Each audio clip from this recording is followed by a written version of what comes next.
Excited to introduce to you Mr. Jake Wood, who will deliver the charge to the graduates. Jake is a 2005 graduate of UW-Madison, having completed his Bachelor of Business Administration degree in Real Estate and Urban Land Economics with a second major in Political Science. Jake played football for the Badgers on a full 4-year athletic scholarship and was twice elected to the academic All-Big Ten football team. Following graduation, Jake served in the U.S. Marine Corps with deployment to both Iraq and Afghanistan. After his military service ended, Jake found himself watching coverage of the massive earthquake in Haiti. In January 2010, working with 2 other vets, he formed Team Rubicon, a veteran service group to organize and deploy help to Haiti as swiftly and as efficiently as possible. Team Rubicon plans to begin operating out of 10 U.S. geographic regions in 2012, each carved out according to the Federal Emergency Management Agency's regional model.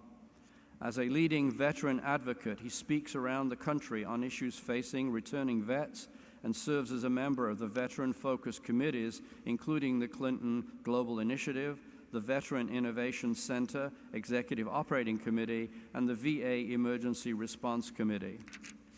In 2011, Jake received the UW Alumni Association's Forward Under 40 Award.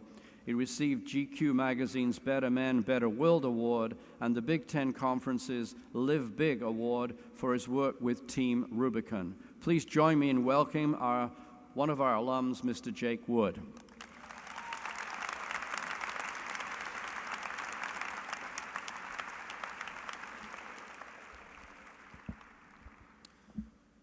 Thank you, Chancellor Ward, deans and distinguished professors, friends, family, Bucky Badger, and of course, the graduating class of 2011.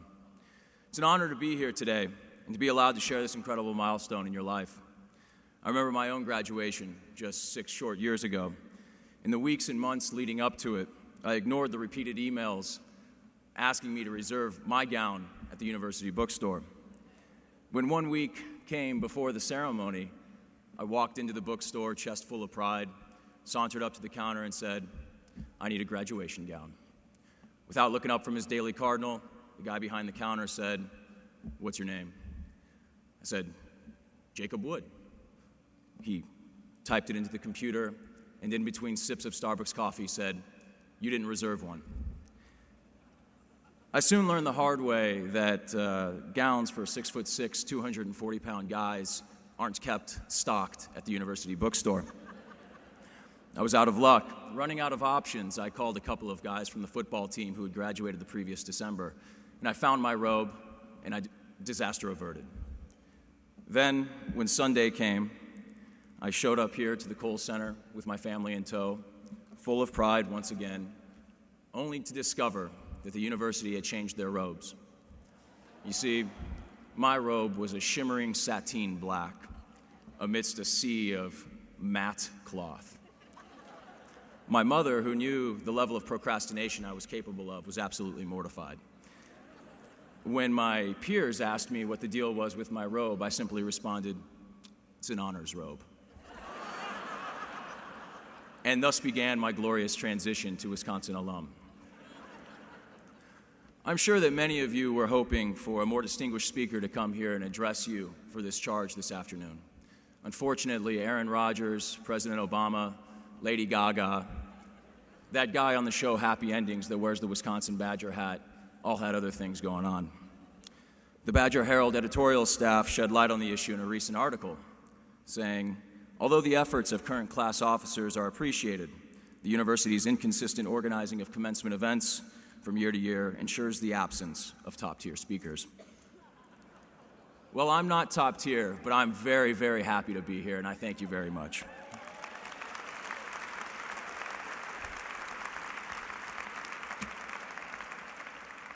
So why am I here? I'm a graduate, but I only made the dean's list one semester, and I have nothing to do with stem cell research. I played football, but I was an underperforming scholarship athlete, and I had never even sniffed the NFL. I suppose I'm here because 6 years ago I made a choice. 6 years ago, I chose to take my double major from this incredible institution and trade it in for a rifle and a pair of boots. I enlisted into the United States Marine Corps Infantry as a private and was shipped out to Southern California to begin my training. A year later, I was in Iraq's Sunni Triangle with the 2nd Battalion of the 7th Marine Regiment.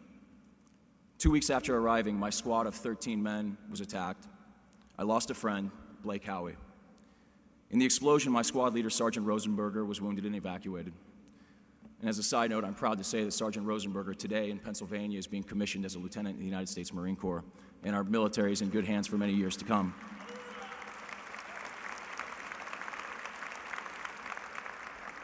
After that night, I was promoted to corporal, and for the next 7 months, I helped lead that squad through more explosions, ambushes, and firefights. We lost more men, more limbs, and more innocents, and in 2007, we returned home different men than when we had left. The next year, I joined the prestigious Scout Sniper Platoon. I went to sniper school where for 3 months, every day was an excruciating test of mental and physical willpower. Sniper school is one of the most difficult schools the military offers, with a selection process that begins way in advance of the first day. Of the 34 men that started my class, less than half graduated. Only 3 weeks after graduating, I found myself in Afghanistan, working on a 6-man team in the Helmand Valley. For 7 months, our little team ran reconnaissance missions in the most dangerous city, in the most dangerous province, in the most dangerous country on the face of the earth. Every night, we would leave the wire and walk into a countryside controlled by the Taliban, trying to wrestle control back for a struggling Afghan government. But like the honey badger, we took what we wanted. I want to share with you a lesson I learned while on those nightly missions in Afghanistan. I was the point man on my team, which simply means that when we walked on patrol, I walked first. More simply put, if there was a landmine or a booby trap in the road, I was going to be the first man to step on it. For the first few months, I would walk our patrols in perpetual fear, afraid of every step I took would be my last. It caused me to miss checkpoints, lose my footing, and make more noise than I could afford to make. It wasn't until I learned to let go of my fear, to walk those nights with confidence and cool, that I became an effective point man. There were still intersections I had to cross that required me to close my eyes and clench my teeth, but I never stopped pressing on. As you leave here today, you embark on a similar journey. You'll have fewer landmines, but you'll have perhaps more uncertainty. You enter adult life in a downtrodden economy, an uncertain labor market, foreign markets in shambles, and 2 political parties unwilling to create solutions. You will begin jobs, relationships, and endeavors, and come to intersections in life that will make you cringe. You will be tempted to tread cautiously, to hunker down and wait. But I challenge you to move forward boldly, to live fully, and to never look back. After Afghanistan, I left the Marine Corps in October of 2009 and began applying to graduate school. Like every young adult my age, when you have no plan for your professional life, you go get an MBA.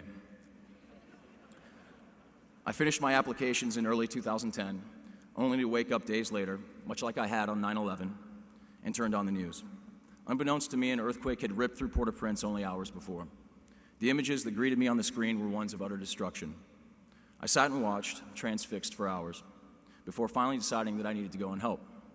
In the following hours, I scrambled to assemble a team.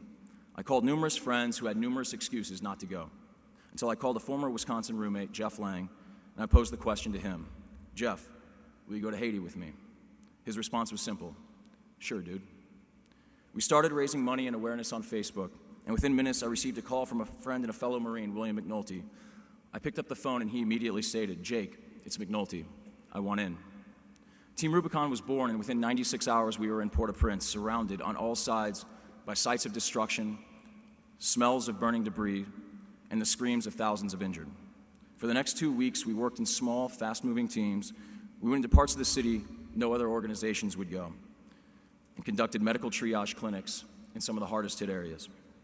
In that brief period of time, we treated thousands of patients and saved hundreds of lives. There in Haiti, we discovered the first of 2 problems that Team Rubicon seeks to address, and that problem is the current disaster response system in this country is broken. It's slow, inefficient, lacks transparency, and it isn't engaging the best talent. Military veterans, however, have spent 10 years honing the skills needed to provide life-saving medical care, logistical support, and risk mitigation in situations similar to those found in disaster zones. The second problem that we addressed presented itself 9 months ago, after Team Rubicon had deployed to teams in crisis situations in Chile, Burma, Pakistan, and Sudan. It manifested itself when one of Team Rubicon's original members, and a dear friend of mine who I had served with in both Iraq and Afghanistan, killed himself in Houston, Texas. His name was Clay Hunt, and he was an incredible human being and an adopted Badger fan. Clay didn't kill himself because of what happened to us in Iraq and Afghanistan.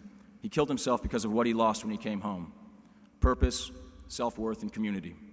When the dust settled, we re-evaluated Team Rubicon's mission and decided that this second problem, the issue of veteran reintegration, was more important, and we've renewed our focus on providing our nation's veterans with an opportunity to continue their service. Only this time they're using the skills they learned for war to help their neighbors following disasters. So now you're sitting there and you're asking yourself, so what? What do Haiti and Clay Hunt have to do with me? It's really quite simple. You see, many of you sitting here today have the next 5 years of your life mapped out. You have it all planned. You're going to go work on Wall Street or Obama's campaign or at any number of the corporations headquartered in Minneapolis or Chicago, because the job market's not going to affect you. You will get married and buy a house because the credit crunch is not going to affect you. Soon enough, your children will go to college because tuition is going to stop rising. My friends, I want to let you in on a little secret that it only took me 5 years to learn. Life might have other plans. And here's another secret. That might not be a bad thing. You will face obstacles and choices and problems that you will not anticipate.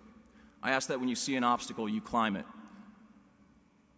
When you see a choice, you make it. And a problem, that you solve it.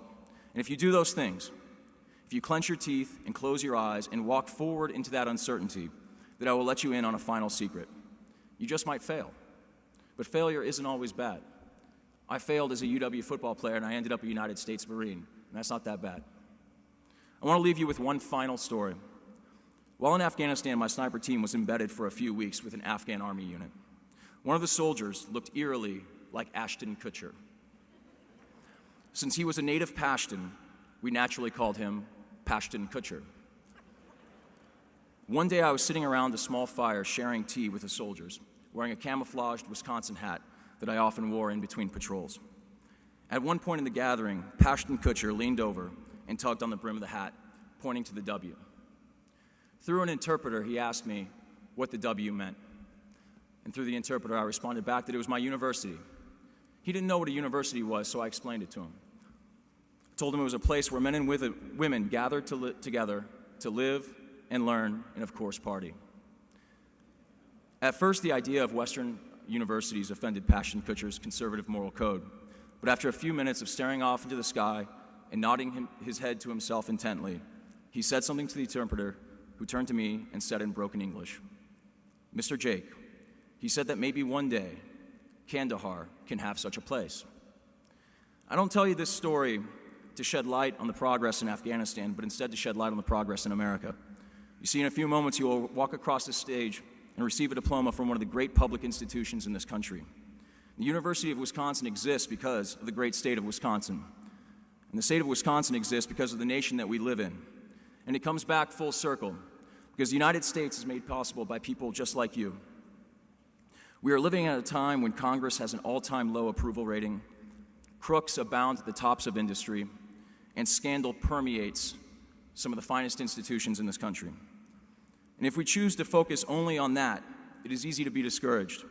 But if we remember that we have the greatest framework ever created to enact change, freedom to speak, freedom to learn, freedom to decide and to elect, then we can make it better. Other places in this world hope to one day achieve what we have at our fingertips. In the spirit of the Wisconsin idea, let us embrace it. On Wisconsin.